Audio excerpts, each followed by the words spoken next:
So today we have a very interesting geometrical question. What makes this question interesting is the answer that we'll obtain as the ratio of y upon x. So first of all, the given data is that there is a semicircle and inside it you inscribed a square in such a way that the center of the semicircle is also the midpoint for the side of the square that has been marked as AB. All you have to do is find the ratio of y upon x. So let us see the solution. As I told you that yes, the center of this semicircle is exactly divides the side of the square in half. So utilizing that data, so first of all, just joining from this point, let us first mark the center of the semicircle as O over here. Remember that yes, this is the radius, means it will divide the diameter in two parts, that's radius, and it's also the midpoint for the side of the square, that is AB. And before that, just naming this length means the side of the square and the radius. So first of all, the side of the square, so let me write it, side of the square, let it be equals to some variable a, yes, or else we can take 2 times a. As you can see, it's like something bisected over here, means oh, we have bisected over there, so 2 times a would be there, so it would be easy, so writing like a instead of a upon 2. So we have just considered yes, side of the square as variable 2 times a. And now this diameter of this semicircle, so instead of diameter, let us take the radius.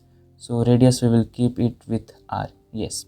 So now let us have a beautiful relation between r and 2a. As I have told you many times that excluding the variables will be very easy to solve a problem. So first of all, I will just join from this point to the center over here. Now as it has been told that because of the O, the base of the square has been bisected equally, so instead of 2a it becomes this much length. Let the color be changed.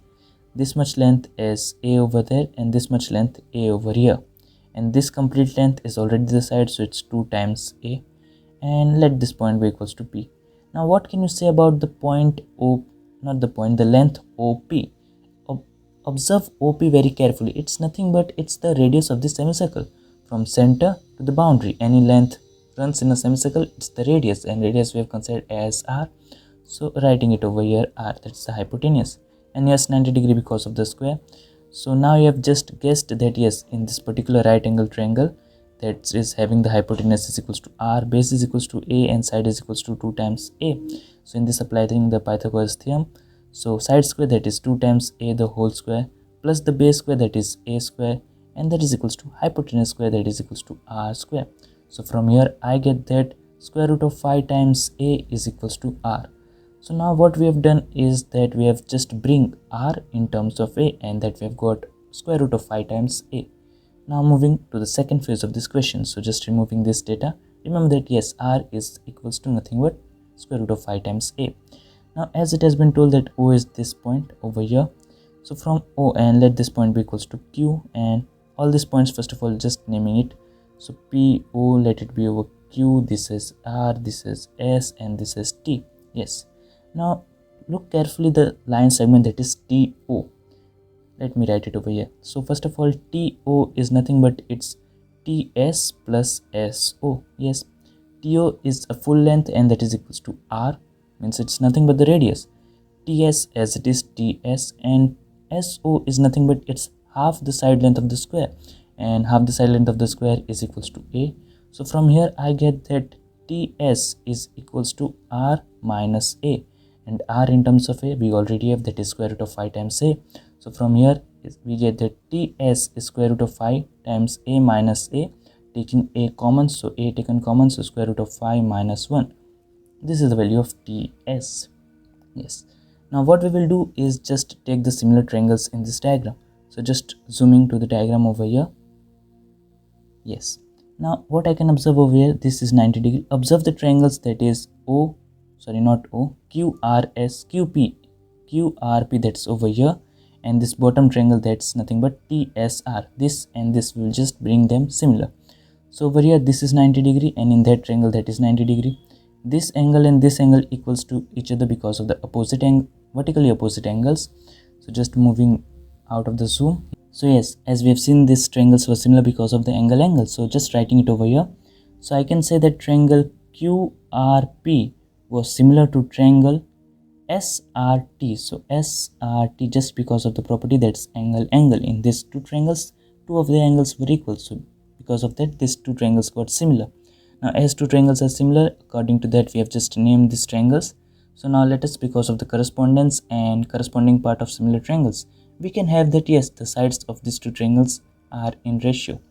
So this first two paired with this first two, so QR upon SR, so writing the ratio over there, so I can have that yes, QR upon SR is equals to middle and last, that is RP.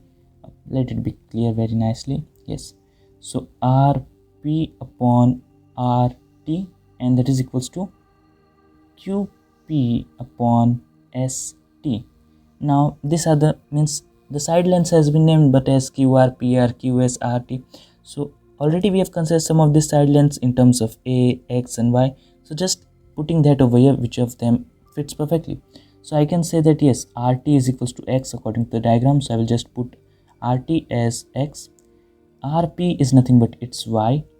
QP is nothing but it's the side of the square, and side of the square we have considered as 2 times A, so 2 times A. ST, because of this ST I have just found the value over here, ST in terms of this thing, because it was needed over here. So instead of ST, the value is A times square root of 5 minus 1, and this ratio, that is QR upon SR, nothing we have to do. We have just compared these two ratios equal, and already the variables were present, so likewise it happened. Now just zooming over here, so we can have that A and A got cancelled over here, and according to means like a standard way, not putting the irrationals in the denominator, we will just rational it out. So Y upon X is equals to 2 multiplied by square root of 5 plus 1, means rationalization process means just changing at plus, multiplying and dividing. So square root of 5 plus 1 as multiplication, square root of 5 plus 1 as division. So this multiplied with 2, so as it is, but in the denominator it will form A minus B, A plus B, so A square minus B square. So square root of 5, the whole square means 5 minus 1, that is equals to 4. Now from the table of 2 it went 2. So finally we obtained our answer. So just writing it at the last, so changing the color and writing the final answer, that we got that Y upon X is equals to square root of 5 plus 1 upon 2, and this number is nothing but it's the golden ratio. Yes, Y upon X is the golden ratio, that's denoted as 5, and it's square root of 5 plus 1 upon 2, that is approximately 1.618, like this way. So that's our answer. It's a very beautiful answer, that in this type of question where the square has been inscribed in such a way that line segment X and Y are divided, means their ratio is exactly equals to the golden ratio. And I am just thinking that it's like a very beautiful answer. So finally we have got this answer, that Y upon X is equals to 5. And if you have got this answer, then it's absolutely correct. And if you have any other method other than this, you can do comment below, or else you can DM me on my Instagram. Link is in the description. When someone gives a better solution to the same question and we can show it to our viewers, it spreads the knowledge.